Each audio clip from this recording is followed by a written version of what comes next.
Welcome to Global Dispatches, a podcast about foreign policy and world affairs. I'm your host, Mark Leon Goldberg, editor of UN Dispatch. And in this show, we discuss topical global issues, have conversations with foreign affairs thought leaders and newsmakers, and give you the context you need to understand the world today. Go to globaldispatchespodcast.com to learn more. And now on with the show. Today's episode is part 3 of a 6-part series examining the relationship between climate and security, produced in partnership with CGIAR, the world's largest global agricultural innovation network. This episode was taped live in front of a virtual audience and featured 5 panelists discussing how sustainable finance can support peace and climate security.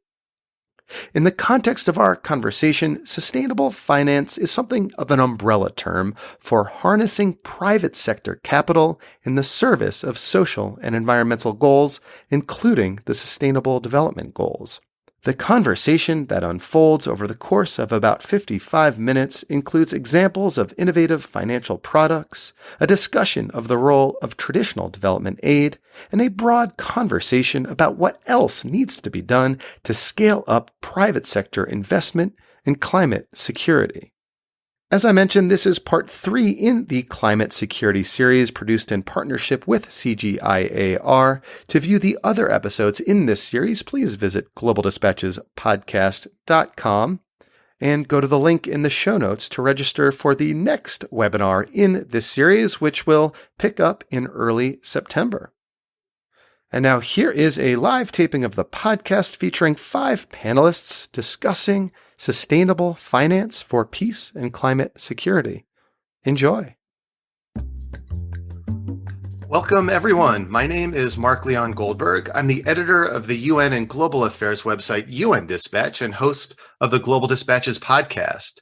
Today's conversation about sustainable finance for peace and climate security is being recorded as a live taping of the Global Dispatches podcast.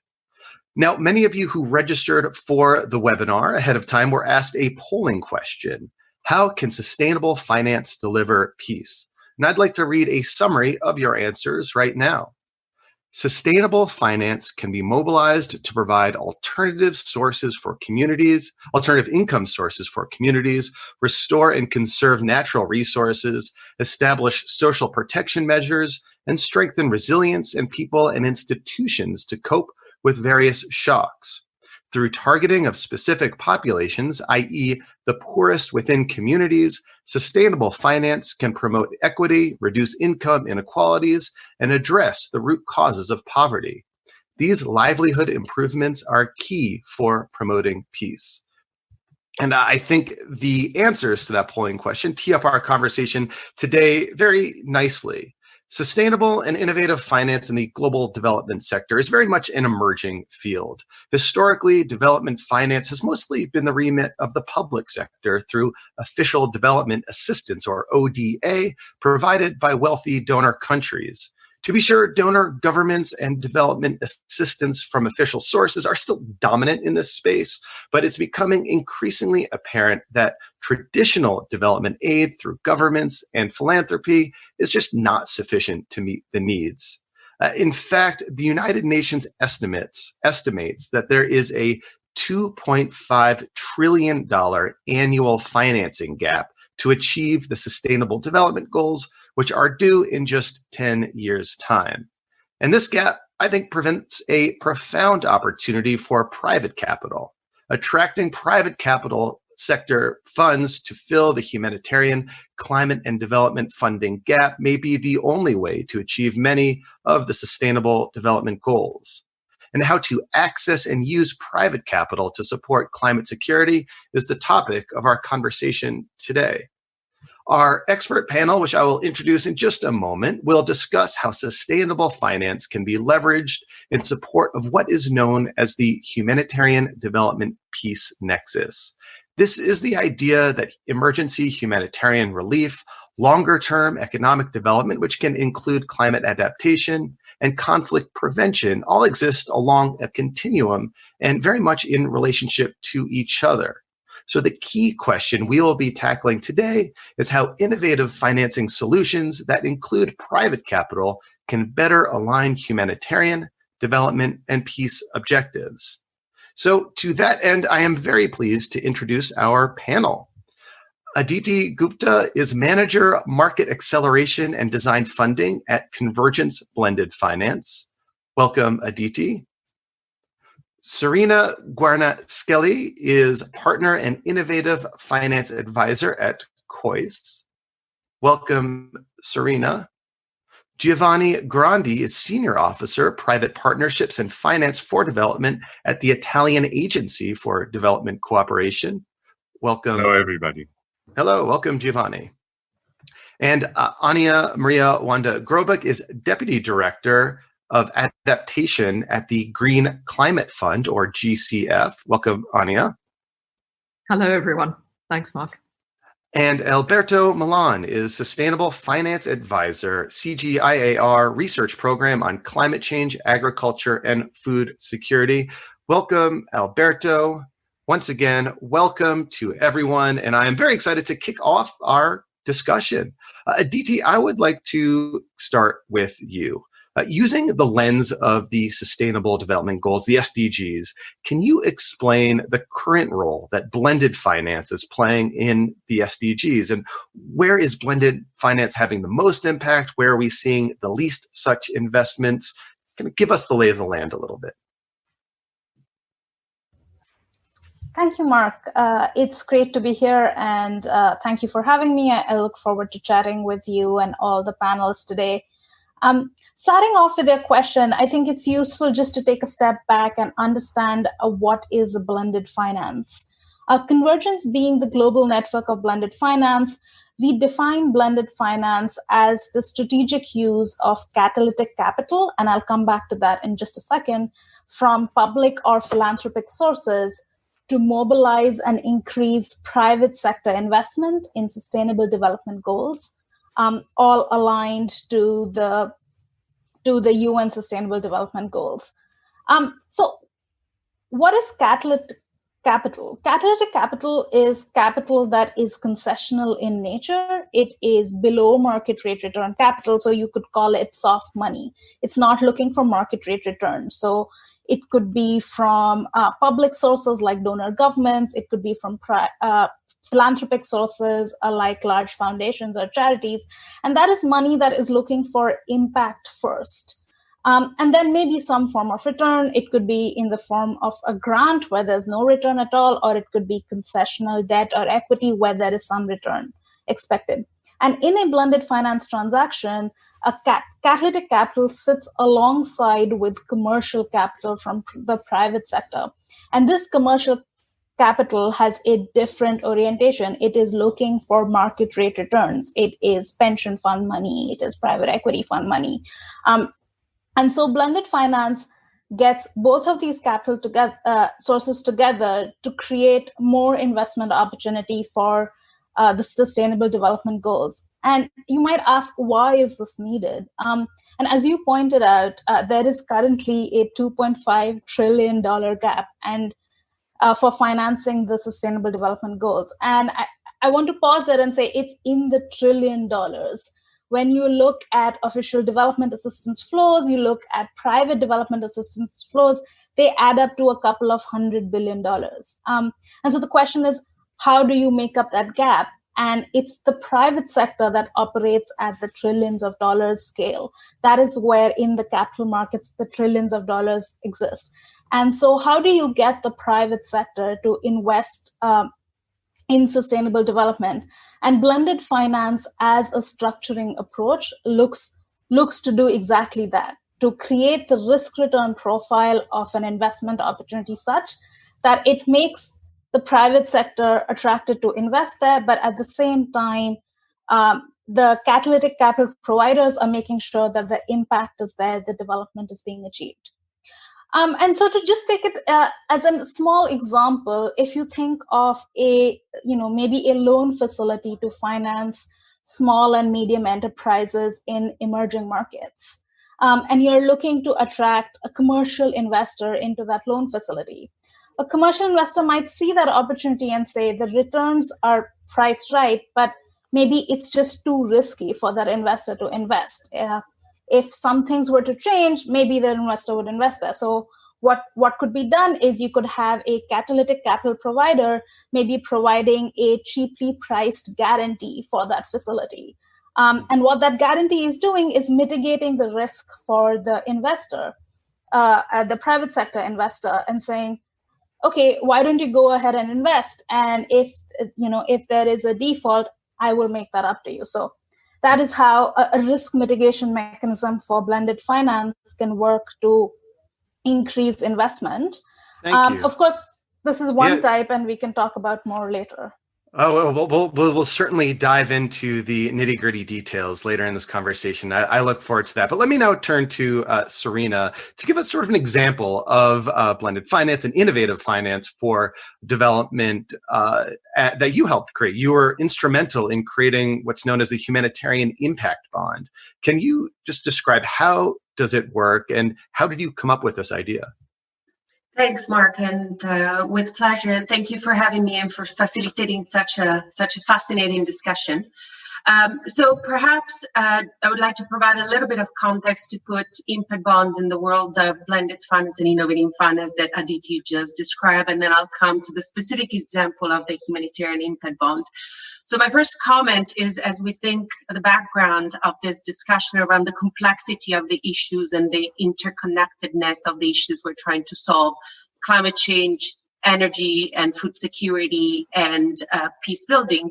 And when you're thinking, like us, we are an intermediary that focuses on structuring financial transactions that bring together public and private capital. So when you think about structuring finance for this very complex set of challenges, one challenge you have is that a lot of financial instruments do boil down to very simple terms, and they do force you to think about what is the issue that I'm trying to solve, and often are not able to capture all the complexity. So just to say, it is a way to focus us on specific aspects of the problem and focusing on what capital can do in a very otherwise complex ecosystem.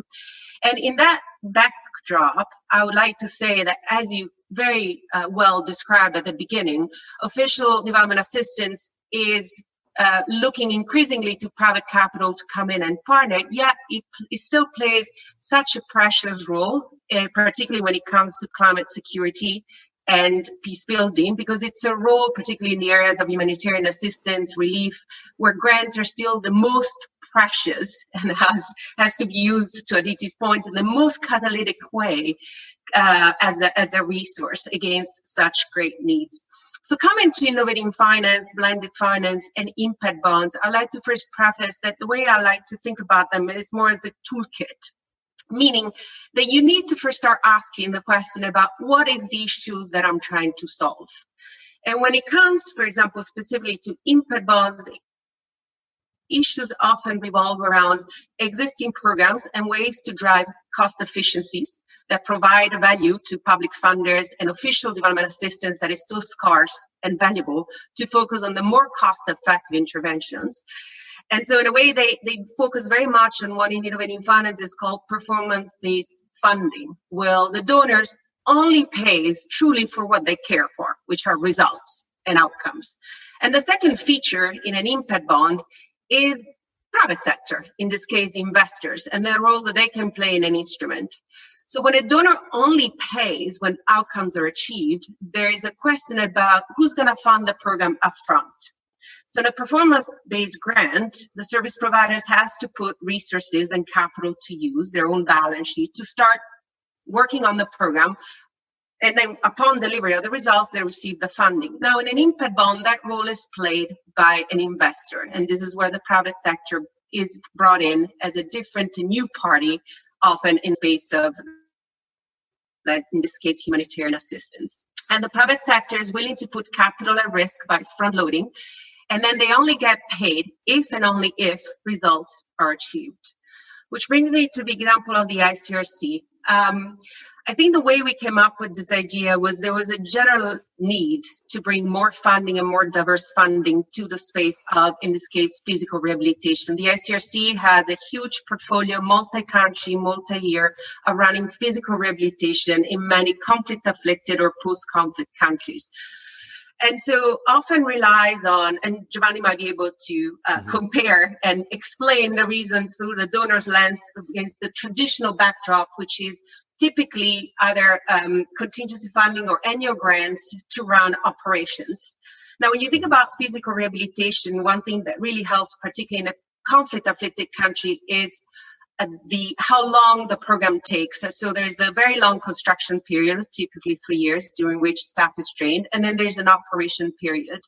And so one of the questions that the IRC was facing was, how can we actually rely on more sustained funding over the period? Mm-hmm. And by structuring the impact bond, not only they receive that capital upfront for 5 years, but we're also able to make investments that, Giovanni, I would love to know what you think, are sometimes hard to make in the space of physical rehabilitation or humanitarian assistance. In this case, it was investing in an IT system that would allow the ICRC to be, as you may know, it's a very cost-effective, is seen as a very good value for money for donors as an organization.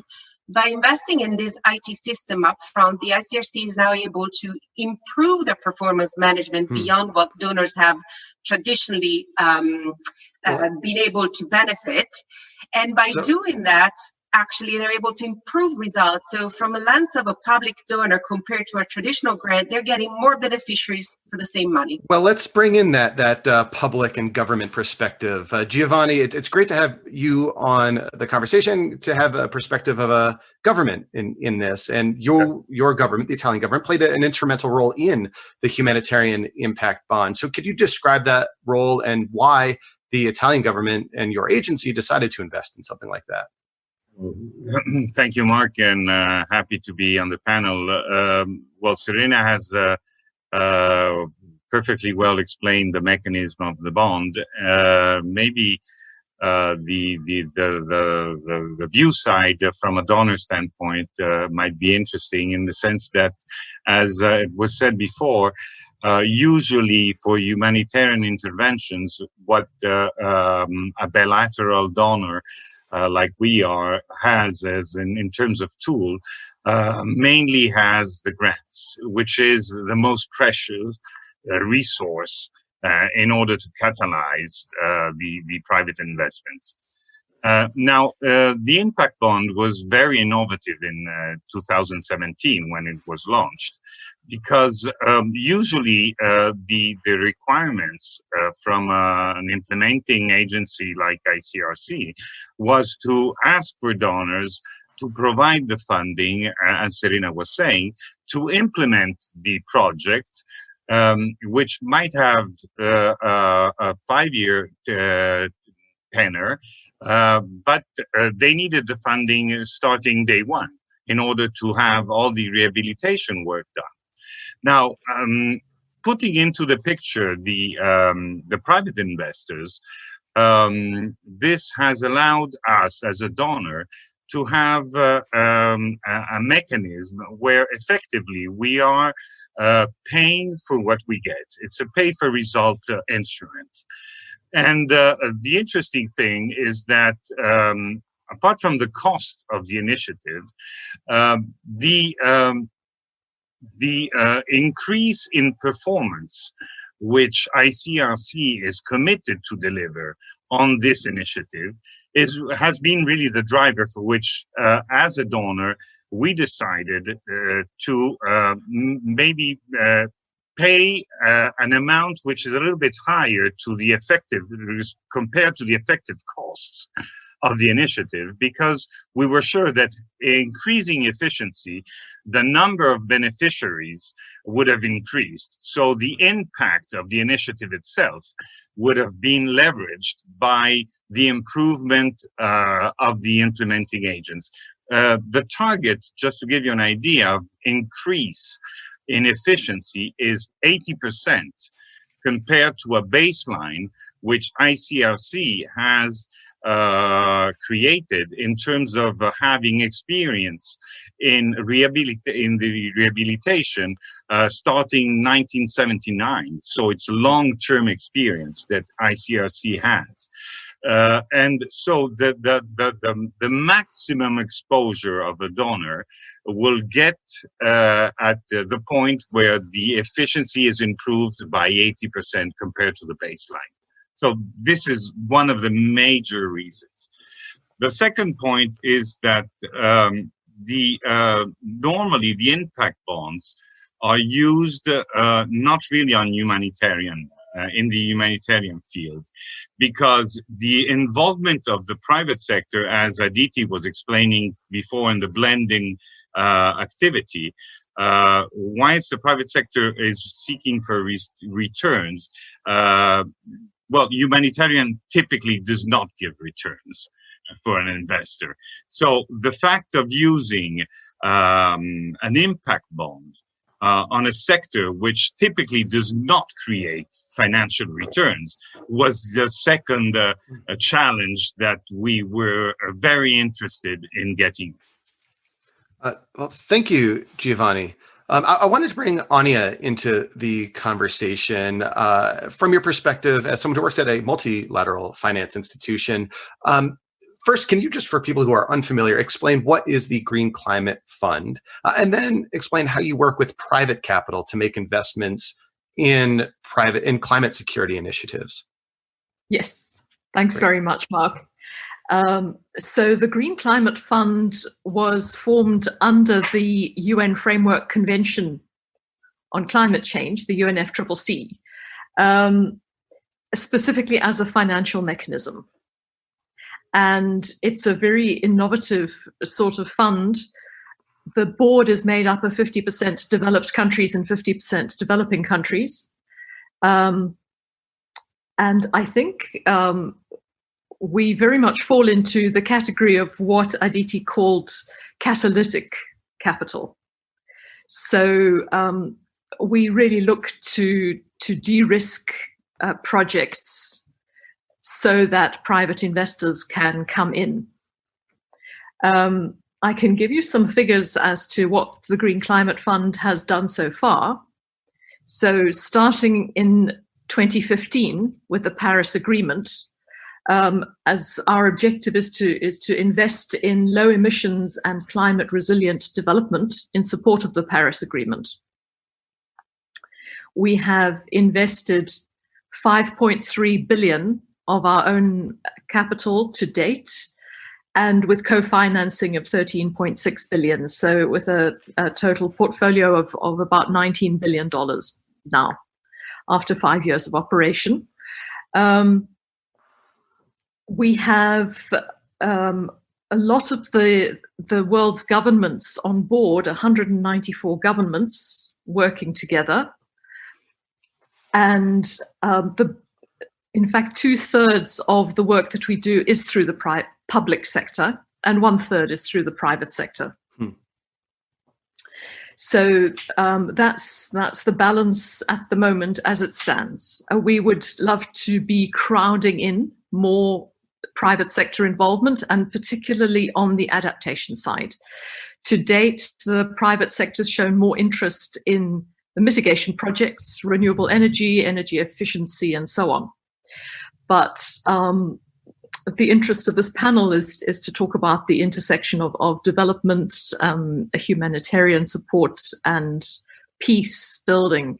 And this is really where adaptation comes in, because the climate shocks are going to be potentially, fueling the sort of stresses and increasing risks to poor and vulnerable people worldwide. And so investing in adaptation is, I think, a very effective way of peace building and reducing risks before the extreme events happen.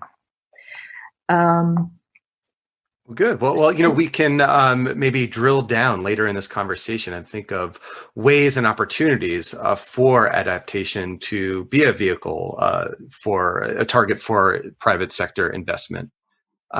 Thank you. Alberto, what can CGIAR do to add value to discussions about innovative finance for climate security? And what role can an institution like CGIAR play in this space? Hi, Mark, and hello, everyone. Thanks so much for having me. That is a really interesting question. For those of you that are not familiar with the CGIAR, we are the world's largest agricultural innovation network. We operate in more than 70 countries around the world, and we basically provide cutting-edge research and science to provide solutions to transform food systems. So the main goal that we have is basically to build low carbon and climate resilient food systems. And then we work on the intersection between and the nexus of food systems, natural resources, environment, and health. So when we look at climate and conflict affected areas, we see that the underlying issues are always around natural resource management, climate, food systems. And we have a lot of experience and then partners across the world work in this very environment. So just to give you a concrete example, we have a sustainable finance team that specifically works with both public and private sector. On the public sector, we work with governments and international financial institutions. And then with the private sector, we work with asset owners, asset managers, and then corporates and agribusinesses. The core of our intervention is helping increase and strengthen livelihoods of farmers that are the ones more afflicted by this type of humanitarian context. And what we do in the sustainable finance world is basically three key areas or three key services. Like we work with private sector mostly to co-design innovative investment solutions. So that can be from the design of an impact bond to supporting the design of an impact investment fund. We have experience setting up several of these innovative solutions, and we have leveraged private capital with leverage ratios of 1-7, 1-8. So that means leveraging 7 times the private capital of the public capital that has been provided, of that precious capital that Giovanni and Serena were mentioning before. Then the second area of intervention that we do is providing advisory services and providing research to understand better or help understand better where to deploy that capital, and then how to work with the farmers on the ground to make sure that those investments achieve the sustainable development impact, and then to monitor the impact of those investments. And then the third one is around generating cutting-edge research so that we can provide that type of science and knowledge to the very partners that need this type of interventions. Thank you. I want to encourage in this next round of questions for panelists to feel free to engage each other. But Aditi, I'd like to go back to you. Is it fair to say that of all the sustainable development goals, Sustainable Development Goal 16, the one related to peace and security issues, is the one in which there is the least amount of blended finance? And if so, why do you think that is? Thanks, Mark. That's a good observation, and that is indeed correct. At Convergence, we recently mapped the different sustainable development goals to blended finance activity, and we found that SDG 16 was one of the least aligned. And this goes back to one of the points that both Serena and Giovanni mentioned, that in humanitarian assistance, we see a huge role for grants, and grants are the most active. And I think the reason for this is that we must recognize that blended finance and sustainable activities are not a panacea. They are one tool in a toolbox. And for blended finance to work, the underlying activity has to generate a positive financial return. There has to be some revenue generation. And so, as you had mentioned at the beginning, when you look at it as a continuum, emergency humanitarian assistance, I think, is most aligned with traditional donor assistance and charitable work. That is not where there is a quote-unquote money to be made. But when you look at medium to long-term assistance, and you look at economic reconstruction and resiliency, I think that's where blended finance has a larger role to play. And there's a place for innovative mechanisms like the humanitarian impact bond that was discussed. But when you look at mapping across SDGs, we see that blended finance has demonstrated significant alignment to climate and environment-related SDGs, like climate action, SDG 13, affordable and clean energy, and sustainable cities. But I would say that, as Anya had reflected also, a lot of the financing has been towards mitigation mechanisms in blended finance, and adaptation mechanisms are still growing. And when you think about climate security, as we're discussing in this panel, I think we need to think about cross-cutting approaches that are cutting across SDGs and are not in silos, while at the same time, maintaining that the core of the transaction remains investable. Thank you. And sort of picking up along Aditi's point about sort of that emergency humanitarian assistance, not necessarily lending itself to blended finance and innovative, sustainable finance. Serena, first, do you agree with that assessment? And when you're looking across that humanitarian development peace nexus, what opportunities along that nexus do you see for further investments from private capital? Is there a particular point along that continuum that right now perhaps isn't being tapped but ought to be? Yeah, no, great. I completely agree with Aditi's assessment, and also where they have observed the emergence of blended finance and private sector solutions where the gaps still remain, and humanitarian assistance still being a place where the public funding still plays a major role. So maybe I have a two-pronged answer. One is that something like the humanitarian impact bond, although quite big, by the way, in the world of impact bonds, 26 million francs, it is small compared to the funding that comes from these public donors into the space of physical rehabilitation or emergency assistance. And it's small even in the lens of the ICRC balance sheet. But I say small but significant. I think it has been a signal to market that it is possible to craft sustainable public-private partnerships in a difficult space like physical rehabilitation and in otherwise not very investable geographical or sectoral context. And I think there's been the significance of a relationship created between the service provider, its public donors, and the private investors, in this case, Munich Re and the private clients of Lombard Odier. And that relationship has evolved over time in terms of having a conversation even with someone like Munich Re around where else can an insurance company bring skills and products into the space. So I see it as a small, significant, and an opening of opportunities beyond what the size of the humanitarian impact bond is. And then to talk about with a different lens that goes back to, I think, a comment that you picked on, Mark, from the responses before the session today, an area where I see huge opportunities, the space of livelihood. Now, there is, as you said, there's a gap between what happens in the first 6 months after the onset of a crisis and linking that to broader development. But as crises are now, we have accepted that now crises are prolonged. If you take, for example, the Syrian crisis, now the average time that refugees spend, for example, in a refugee camp or in a non-permanent setting, tends to be extended and becomes semi-permanent.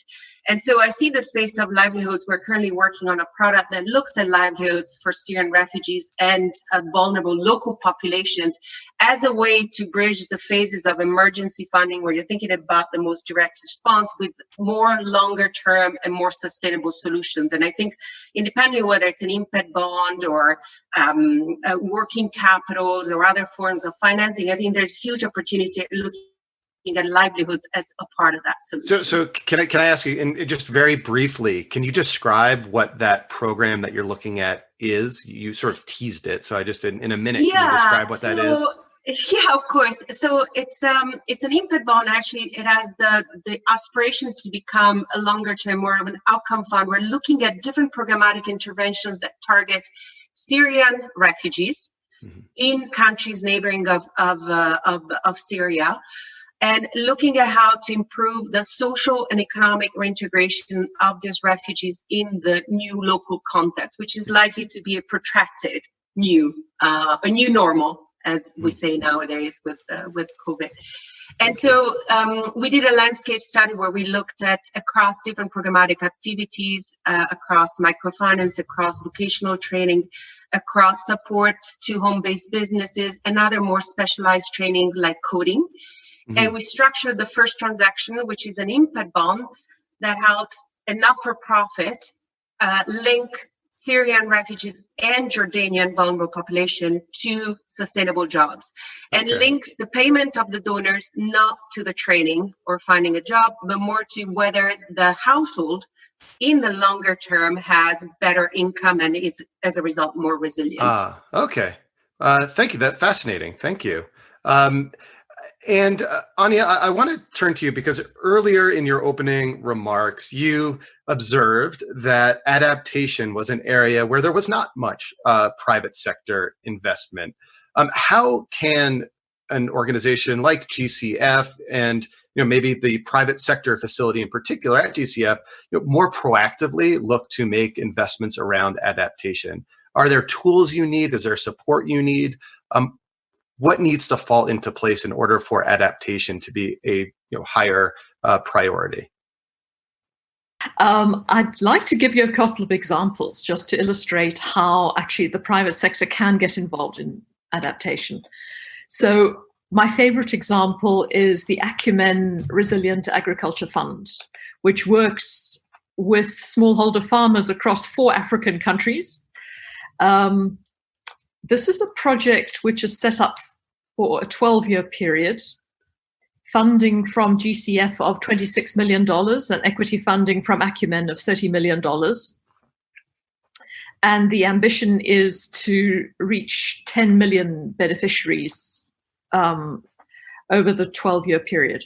So what this project is setting out to do is really to support smallholder farmers through setting up a number of initiatives, a number of services, aggregator platforms, digital platforms, providing climate services and financial services, such as microcredit, microinsurance to smallholder farmers, helping to link them into the global value chains for products such as cotton, coffee, and rice, and focusing, in fact, on women-headed households very much.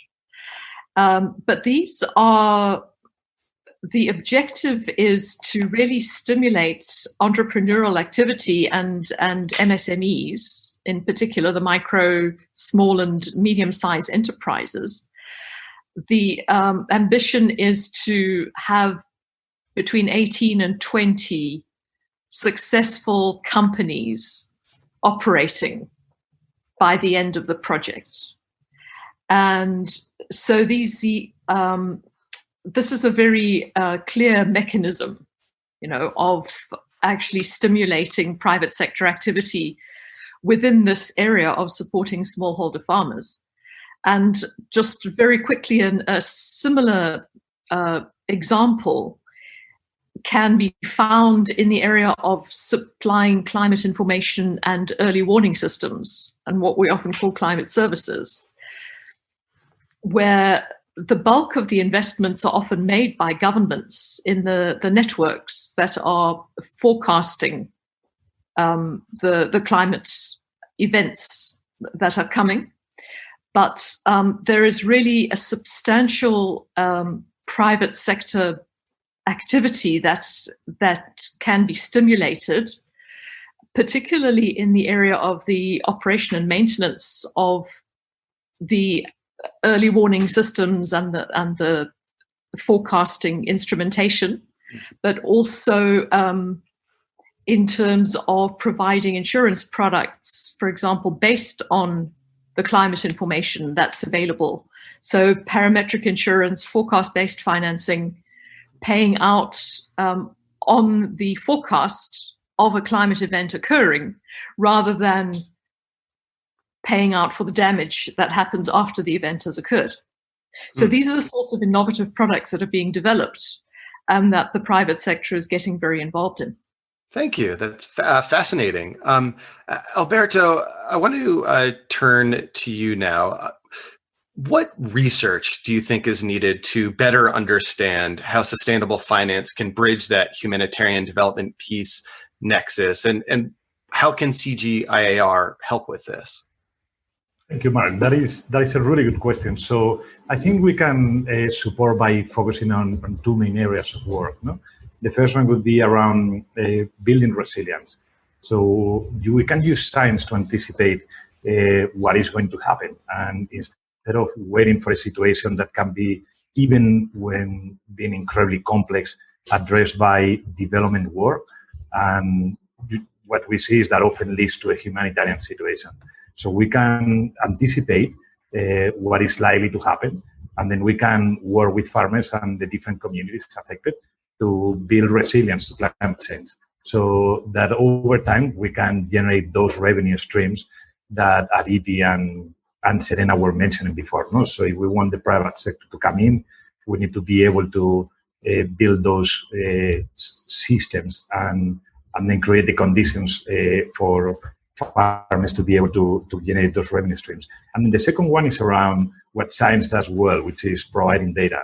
There is something that Aditi was mentioning before as well, no? The risk-return profile. So what we can do is generate a wealth of data to help understand better what are the risks and what is the risk exposure, and then how to reduce and mitigate those risks. And then we can also look at the return aspect of that ratio, and then we can provide data to understand what is the performance of MSMEs and micro and small medium enterprises, and then understand which ones can generate those revenue streams, and also what additional revenue streams can be generated from ecosystem services, from carbon, and from other revenue streams. So those are the two key pieces that if we were to provide that data, we believe that private investors would find easier to make investment decisions. Thank you. And Giovanni, turning to you now again from the kind of government perspective, how can governments use their resources more innovatively to leverage private capital? Is there do mindsets need to change in governments in general, and the Italian government in particular, to help take this the next step forward and further unlock private capital for investments in peace? Well, I must say that as governments and then as donors in general with public funds, we're all trying to do our best, and the Green Climate Fund is one of the examples, in order to engage the private sector.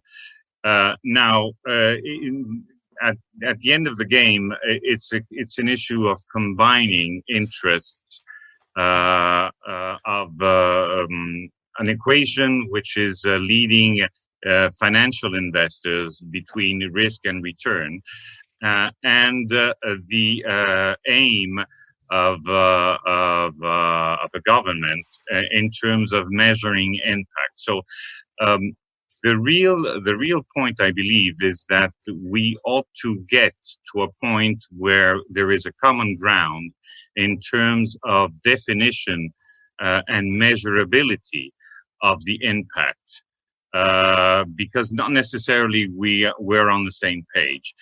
If you think that the financial market has been very proactive and is very proactive in stimulating, also because it's stimulated by investors, in looking for investments that are compliant, if you want, with what investors are asking for, i.e.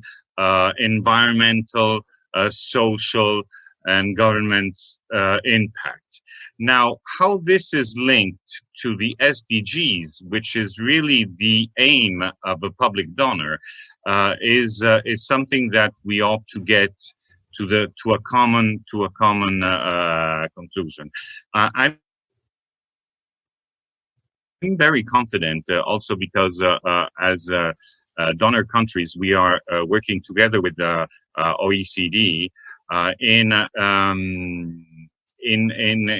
finding a common ground between pure financial investors and donors, in finding if you want concrete and measurable tools to measure the impact. So I believe that it's not a question of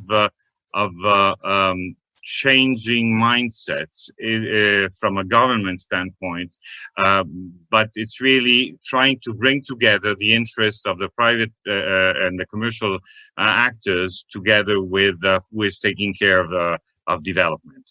I was interested in what Aditi was saying about the blending, and I'm even though the role of blending has been very much increasing in the last years, one of the interesting things for me is that I'm seeing that from the data that are coming out, the amount of blended finance allocated to the least developed countries is still very low. So I'm just thinking that probably we ought to improve the toolkits that we have as governments in terms of the de-risking on one side, but having clear in mind which are the targets. And Aditi, do you want to respond to that? I mean, it is interesting that it seems much like development assistance as a whole, blended finance instruments, the great proportion of it do not actually go to the least developed countries, the countries that are perhaps most vulnerable along that humanitarian development peace nexus. Why is that? And what can be done to spur investment in LDCs or least developed countries? Thanks, Mark. And Giovanni, that's an interesting point that you bring up. And in fact, recently, Convergence and the UNCDF put out a report where we reflected on this observation that most of the blended finance flows are not going to the least developed economies. And I think that ties back to the point that we were talking about earlier, that blended finance is most appropriate in a situation where there are investable solutions and where you can generate financial return. So if you are looking at a least developed economy and there is a lot of risk in the market itself, plus if you are looking to do a risky investment structure, maybe that is not the right approach, or maybe that is not a situation where you're looking at scale, but you're looking at targeted interventions.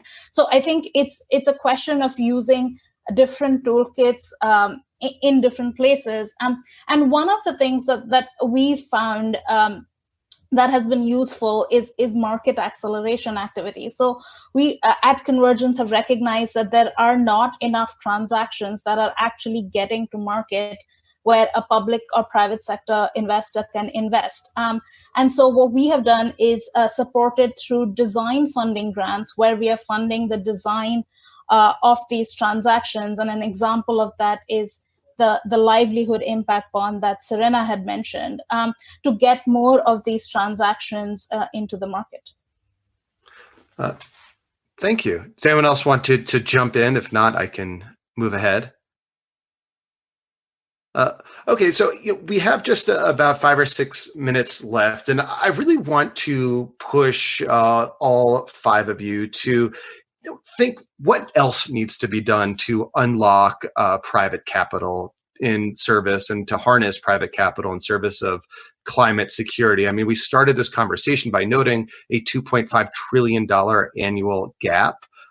What steps can be taken to move the conversation forward and bring in more sustainable finance to scale in this space? Is there science and data and research we need? Is it a matter of political will? What else needs to be done? So, Anya, I'll kick that question to you. From your perspective, how can we unleash and unlock more private capital into this space?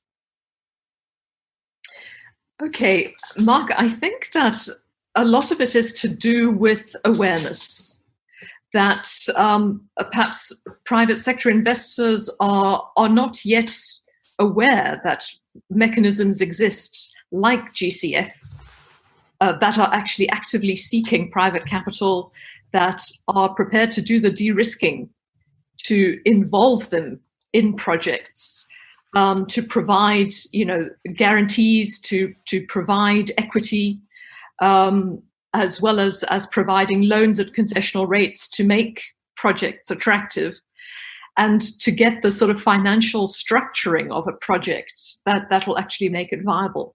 So we're trying to get the message out there. The private sector facility is actively, wooing private sector investors. And we're seeing from year to year, that the level of interest is certainly growing. And I think as the portfolio grows and as there are more and more examples of successful projects where you do get financial reflows coming through, where the de-risking is working effectively, then we're going to start seeing that portfolio growing and hopefully growing exponentially to match the urgency of the need that we see out there. Thank you. And hopefully this conversation and subsequent podcast episode will help, spread the word, as you say, and get the word out. Serena, I'd like to sort of turn that question to you now. What else needs to happen to scale up investments in this space and scale up the kind of projects that need to be undertaken in this space? Sure. And since Anya already talked about awareness, which I think, and also matchmaking, which is something that maybe Aditi can talk at some point, maybe I'll offer a slightly different point of view, better products. And so, as I said, I think there are a lot of issues that need to be tackled, and finding the right tool that addresses that issue, and through efforts like GCF and Convergence, bringing the right sources of capital to it. And the second one that I would like to add is also mindset adjustments. And going back to the question you asked earlier from Giovanni, I do think it's not just for public donors, even for private investors, there's still a bit of a mismatch between what they aspire to do. So for example, deforestation-free value chains, or longer term from a public donor perspective, more sustainable programs or longer term funding, and then the mechanics about how capital is allocated and the constraints that hence these actors, not just donors, but also investors have when they actually make funding decisions. And so I do think there's a little bit of a mindset change in terms of, for example, if you talk about the great initiative that Anya mentioned, we work a lot in smallholder finance, the tenors, the time to finance, the time to revenue generation just does not match currently the risk return profiles of many, or where most of the capital now sits, which is institutional investor. They often take 10 to 12 years to manifest. And so I think it is a little bit of adjust your expectation. There is good money to be made if you have the right expectations and you adjust your tools to be able to actually participate in some of these investment opportunities. Thank you. Thank you. So Aditi, you're name checked in Serena's answer, so I must turn to you. What else do you think needs to be done to scale up private capital in this space? Thanks, Mark, and also Serena. I think, like Serena mentioned, matching is really important. And you want to make sure that you are matching the private sector to the right set of opportunities and to the right tools. And one thing I would like to mention here is that we should not overlook local capital markets when we are thinking of financing, especially riskier investments, right? Local capital markets often have money that understands the local investment climate, is more familiar with the risks of that climate, and can invest in situations where your traditional institutional capital, which is looking for jurisdictions where they've already invested in or where they're comfortable with, or looking at large scale, cannot invest. So using catalytic capital to de-risk local capital market investment, I think, is also another important thing that we should be thinking of. Thank you. And Giovanni, to you, same question. And final thoughts. What else can be done? What should the next steps be in terms of moving this conversation forward and unleashing private capital? Well, honestly, I think that all the panelists have been touching, at least in my mind, the main changes that need to be made. So from a government standpoint, what I can say is that there also needs to be a change in terms of being more connected to what is happening on the market compared to what is a traditional, if you want, funding mechanism that each donor has. So trying to co-create initiatives with the different players and actors is the only way to get to something that is effective in terms of the beneficiaries, in terms of the donors, in terms of the investors. Thank you. And Alberto, I will turn it to you to close out our conversation. What should some of our next steps be, and where should our focus be at this point? Thank you, Mark. I just wanted to build on what Giovanni just mentioned. I think is critical. We need much more collaboration across different actors. There are language barriers, so not always the public sector understands what the private sector needs. And as I was mentioning, the private sector has some expectations that don't match with what the public sector does. And then most of the innovative financial structures, if not all, they always have a wide range of actors involved that come from completely different backgrounds and that are different stakeholders. So I think we need to look at much more collaboration across partners. And then what Giovanni mentioned on the co-creation, I think is critical to understand the comparative advantages of each stakeholder and then what are the strengths and the commonalities, and then start building from there. Well, thank you, and that's a great note to end it on, the need for collaboration against different sectors. And I think this panel itself is a good example of that, having so many people from so many different perspectives joining this conversation. Thank you all. I hope to see you in September when we do this again, and stay safe. Thank you and goodbye. All right. Thank you all for listening. Thank you again to the 5 panelists who joined really from around the world in various time zones. So very big thank you, seriously, to them. And I've gotten some interesting feedback from listeners who are interested in the topic of climate security. So please do send me an email. You can reach me using the contact button on globaldispatchespodcast.com if you want to get in touch with any of the speakers, or if you have anything further you'd like to add to the discussion. I would love to hear from you. Thank you. We'll see you next time. Bye.